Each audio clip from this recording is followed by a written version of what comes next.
Mohta college की online पाठशाला में आपका हार्दिक स्वागत है। तो देखिए, आज हम बीए पार्ट फर्स्ट का पेपर सेकंड संसाधन एवं पर्यावरण भूगोल की यूनिट 5 का एक टॉपिक का अध्ययन करेंगे, जिस टॉपिक का नाम है वनोन्मूलन। भी वनोन्मूलन किससे कहते हैं, वनोन्मूलन के कारण क्या हैं और वनोन्मूलन के प्रभाव और वनों का संरक्षण किस प्रकार किया जा सकता है। इसके अलावा अब की बार जो ऑब्जेक्टिव क्वेश्चन आते हैं उन क्वेश्चनों पर भी अपने डिस्कस करेंगे। तो वनोन्मूलन चलो अपने टकलते हैं। वनोन्मूलन वनों को समाप्त करके प्राप्त भूमि को अन्य कार्यों की उपयोग करना वनोन्मूलन है। यानी वनों को कृषि के लिए, औद्योगिकरण, नगरीकरण या आवासीय भूमि की उपयोग करने के लिए वनों का जो विनाश है बेसिकली वो वनोन्मूलन कहलाता है।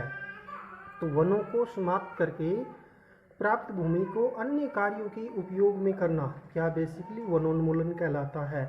या इसको इस प्रकार भी परिभाषित कर सकते हैं, मानव जनित एवं प्राकृतिक कारणों से वनों का जो विनाश है वो वनोन्मूलन कहलाता है। मानव जनित जैसे औद्योगिकरण, नगरीकरण, कृषि कार्य, आवासीय भूमि के लिए एवं प्राकृतिक कारणों के अंदर वनों में लगने वाली आग जैसे कारणों की वजह से वनों का जो विनाश होता है बेसिकली वनोन्मूलन कहलाता है। तो वनोन्मूलन के कारण क्या क्या है, तो मुख्य रूप से यदि हम वनोन्मूलन के देखें तो दो कारण आ जाते हैं। एक कारण आ जाता है प्राकृतिक कारण और दूसरा कारण है मानवजनित कारण। तो पहले हम देखेंगे प्राकृतिक कारण क्या है वनोन्मूलन के।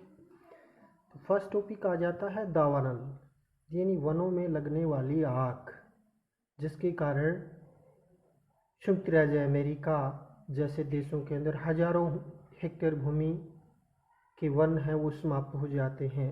इसी की दूसरा कारण है भीषण सूखा तो पड़ता है, तो सर्वाधिक प्रभाव प्राकृतिक वनस्पति पर पड़ता है, क्योंकि मानव और जीव जंतु पूर्णतः वनस्पति पर आश्रित हैं।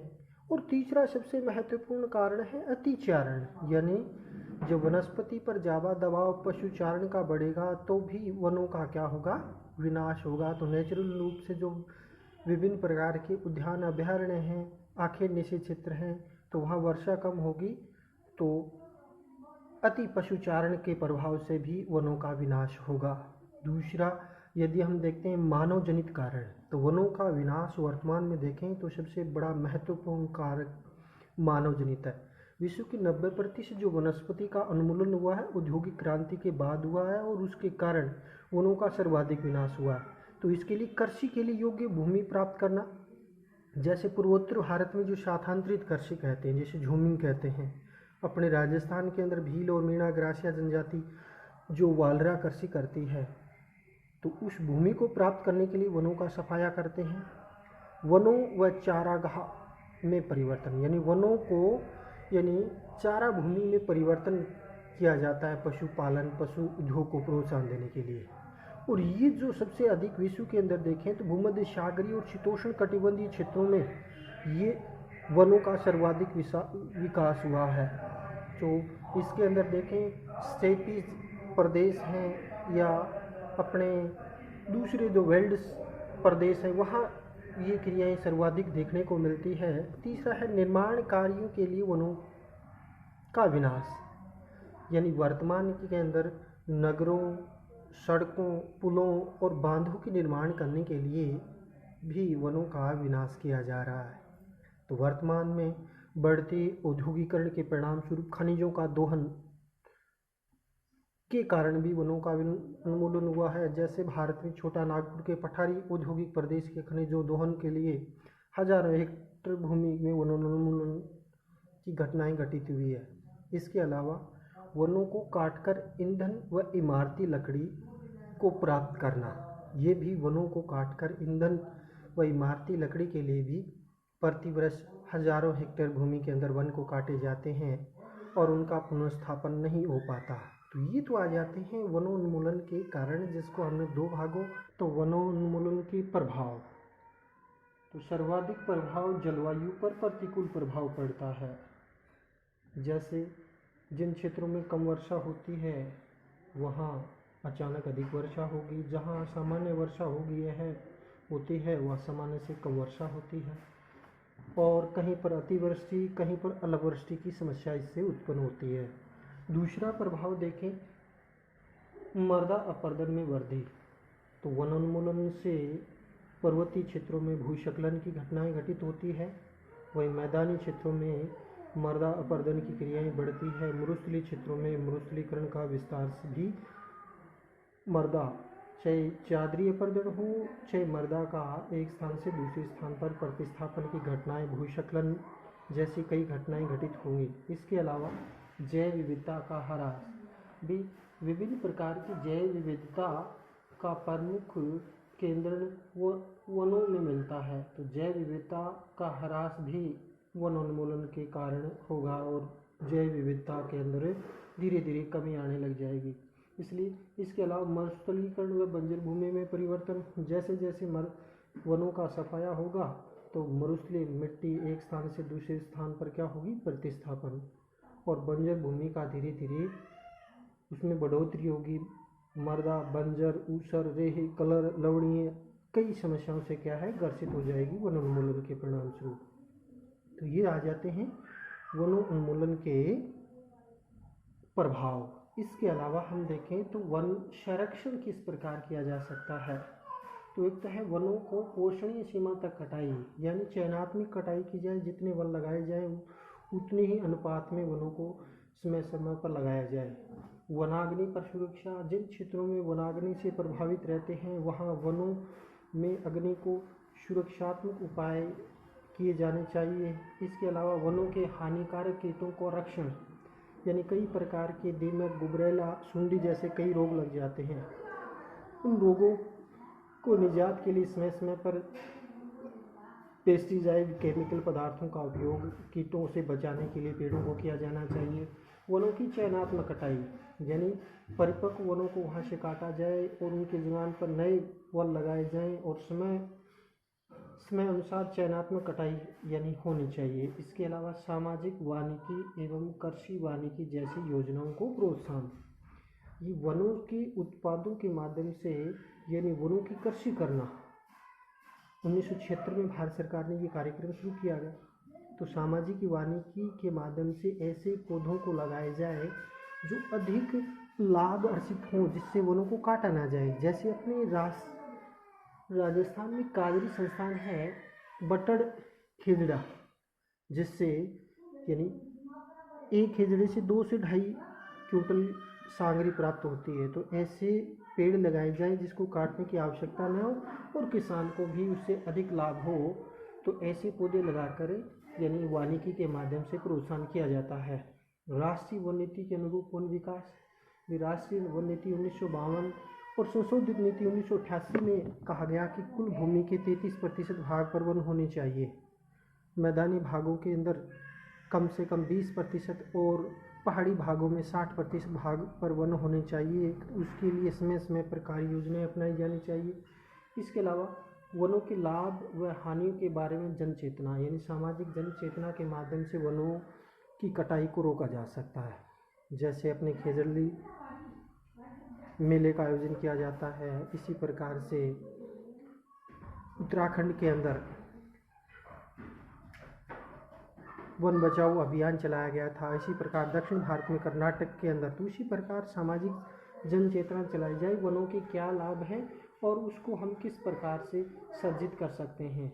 इसी प्रकार से क्या है, जन चेतना के माध्यम से वनों के अंदर क्या किया जाता है, वन महोत्सव आयोजित किया जाता है। तो भारत में 1950 के अंदर जुलाई के प्रथम सप्ताह 1 से 7 जुलाई तक कृषि मंत्रालय द्वारा यानी पारिस्थितिकी संतुलन बनाए रखने और पर्यावरण में स्थिरता सुनिश्चित करने के लिए पेड़ों और जंगल के महत्व के बारे में जागरूकता पैदा करने के लिए उसमें के तत्कालीन कृषि मंत्री थे A.K. मुंशी ने क्या है, वन महोत्सव प्रारंभ किया। और इसी कारण प्रतिवर्ष जुलाई 1 से 7 जुलाई तक यानी वन महोत्सव का आयोजित किया जाता है, जिसमें वनों के विकास के लिए समुचित व्यवस्थाएं की जाती है। इसके अलावा भारतीय वन नीति, वन संरक्षण से संबंधित नीतियां बनी, समय समय पर उनको कार्य योजनाएं बनाई जाए। जैसे भारतीय वन नीति 1952, वन संरक्षण अधिनियम 1980 के अंदर बना, उसको समय समय पर सही तरीके से इम्प्लीमेंट किया जाए। राष्ट्रीय वन नीति 1988, उसको भी जो सुझाव दिए उनको इम्प्लीमेंट किया जाए। वन संरक्षण अधिनियम 2022 के अंदर भी बनाया गया है, तो उनको भी समय पर यानी लागू किया जाना चाहिए। जिसमें कई कमेटियां ग्रामीण स्तर पर बनाए जाने के प्लान है, तो उसको सही यथार्थ धरातल पर अपनाया जाए। मैं बता दूं आपको कि अपनी नीति निर्देशित तत्वों के अंदर अनुच्छेद 48A के तहत क्या है, राज्य पर्यावरण संरक्षण और वनों और वन्य जीवों की सुरक्षा का निर्देश दिया गया है राज्य के लिए। राज्य का एक दायित्व है 48A के तहत कि वह राज्य के यानी वनों और वन्य जीवों की क्या करे, सुरक्षा प्रदान करे। इसी प्रकार भारतीय संविधान के अंदर भी वनों के संरक्षण की बात की गई है। तो भारतीय संविधान का जो अनुच्छेद 51A है, उसमें स्पष्ट रूप से कहा गया है कि वन्य जीवों सहित प्राकृतिक पर्यावरण की रक्षा, उसमें सुधार करना प्रत्येक नागरिक का यानी मौलिक कर्तव्य है। यानी संविधान के अनुच्छेद 51A में यानी मौलिक कर्तव्यों में भी वन एवं वन्य जीवों के संरक्षण की बात है वो की गई है। अब इसके बाद अपने जो ये वनोन्मूलन का जो टॉपिक किया, जिसमें अपने वनों उन्मूलन कहते किसे हैं, वनोन्मूलन के कारण क्या हैं, प्रभाव और वन संरक्षण से संबंधित विभिन्न प्रकार के समय पर जो पॉलिसियां हैं या संरक्षण से संबंधित जो विभिन्न प्रकार के कार्य किए गए हैं, उनके संबंधित कुछ यानी प्रश्नों का भी अपने विस्तार से अध्ययन करें। प्रश्न नंबर 1 का हम अध्ययन करते हैं कि वनोन्मूलन से क्या तात्पर्य है। ऑप्शन ए वनों को काटना, ऑप्शन बी वनों का विकास, नंबर सी पेड़ों को काटने तथा जलाने तथा प्राप्त भूमि का अन्य कार्यों में उपयोग। तो ऑप्शन सी हो जाएगा कि वनों को काटने, जलाने तथा उससे जो प्राप्त भूमि है उनको विभिन्न कार्यों के लिए उपयोग में लाना क्या है, यानी वनोन्मूलन का तात्पर्य है। दूसरा है वनोन्मूलन के निम्न में कौन सा कारण नहीं है। तो वनों को चारागाहों में परिवर्तन करना, ऑप्शन बी खनन के लिए विनाश, नंबर सी सामाजिक वानिकी, घरेलू व व्यापारिक उद्देश्यों हेतु वनों का विनाश। तो देखिए वनों को चारागाहों में परिवर्तन करना भी है, वनों के लिए वन विनाश भी है, घरेलू व व्यापारिक उद्देश्यों हेतु वनों का विनाश भी है, लेकिन सामाजिक वानिकी में वनों को सुरक्षित किया जाता है। तो सामाजिक वानिकी ऑप्शन सी इसका क्या हो जाएगा, सही उत्तर हो जाएगा, क्योंकि कारण नहीं पूछा है इसमें। प्रश्न नंबर 3 वनोन्मूलन के पर्यावरण पर क्या प्रभाव पड़ता है। जलवायु पर प्रतिकूल प्रभाव पड़ता है, बिल्कुल सही बात है। ऑप्शन बी जल संसाधनों की मात्रा पर प्रभाव, नंबर सी मृदा अपरदन में वृद्धि, उपरोक्त सभी। तो इसमें सभी आ जाएंगे ए, बी और सी, ये सभी ऑप्शन इसके लिए वनोन्मूलन के लिए जिम्मेदार है। और प्रश्न नंबर 4 को अपने देखते हैं कि वन संरक्षण के उपाय क्या है।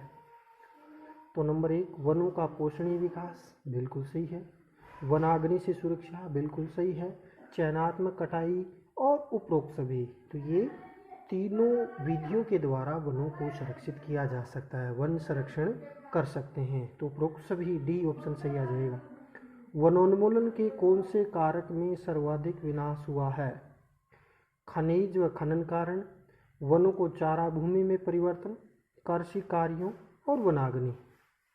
तो देखिए वनोन्मूलन का सर्वाधिक प्रभाव है यानी वनों को कृषि योग्य भूमि में, चाहे उत्तर भारत के अंदर तराई के मैदान को कृषि योग्य भूमि के अंदर परिवर्तित करना हो, चाहे पूर्वोत्तर भारत में झूमी कृषि के माध्यम से, सारा यानी ऑप्शन सी इसके अंदर आ जाएगा। वनोन्मूलन का सर्वाधिक विनाश कृषि कार्य योग्य भूमि में परिवर्तन करना है।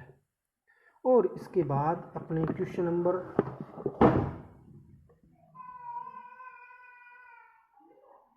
6 में चलते हैं। 6 नंबर क्वेश्चन क्या है भाई, वनों उन्मूलन में वनों तथा चारागाहों में परिवर्तन किन क्षेत्रों में सर्वाधिक हुआ है। ये वनों का सर्वाधिक परिवर्तन किस में हुआ है, तो ऑप्शन नंबर 1 आ जाएगा विषुवतरीय क्षेत्रों में, ऑप्शन बी उष्णकटिबंधीय क्षेत्रों में, ऑप्शन सी शीत क्षेत्रों में और ऑप्शन डी भूमध्य सागरीय तथा शीतोष्ण कटिबंधीय क्षेत्रों में। तो इसका ऑप्शन डी उत्तर सही हो जाएगा, भूमध्य सागरीय तथा शीतोष्ण कटिबंधीय क्षेत्रों में। क्वेश्चन नंबर 7 पर अपने फोकस करते हैं कि वनोन्मूलन का मानव जनित कारण नहीं है। कृषि के लिए भूमि प्राप्त करना, बिल्कुल है घरों व कारखानों का निर्माण करना, बिल्कुल है प्राकृतिक दावानल और खनन के लिए वनों का विनाश। तो दावानल ये नेचुरल तरीके से लगती है, तो ऑप्शन इसके अंदर सी प्राकृतिक दावानल यानी प्राकृतिक रूप से वनों में आग लगना मानव जनित कारणों का उदाहरण नहीं है। इसके बाद क्वेश्चन नंबर 8, नीचे दिए गए कथन और कारण के संबंध में पढ़कर उत्तर दीजिए। तो वनों को समाप्त करके प्राप्त भूमि अन्य कार्यों के उपयोग करना वनोन्मूलन है, बिल्कुल सही है, कथन सही है। वनों का उन्मूलन का प्रमुख कारण वनों को काटकर कृषि योग्य भूमि में परिवर्तित करना है, बिल्कुल सही है। तो कथन सही कारण गलत, ये ऑप्शन ए ये गलत हो गया। कथन गलत कारण सही, बी ऑप्शन भी गलत। कथन व कारण दोनों सही है, तो ऑप्शन सी इसका बिल्कुल सही हो जाता है। इसी के साथ आज का वीडियो यही समाप्त करते हैं। जय हिंद, जय भारत।